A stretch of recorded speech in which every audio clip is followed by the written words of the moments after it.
Hiya folks, it's Chris in Arena Studio Land, hashtag Arena Studio Crew.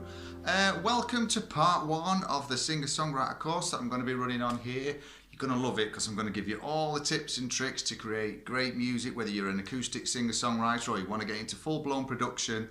All the skills about keys, chords, scales, harmony, everything like that is all going to be explained to you over the next few weeks, and you're going to be improving your songwriting skills massively, which means you're going to make far better music than you've ever made before. So this is going to be a nice, great musical journey with us to share together.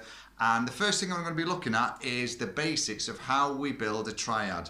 So what this is going to do is it's going to be a 3-note chord really, and how we're going to do this is by looking at the piano.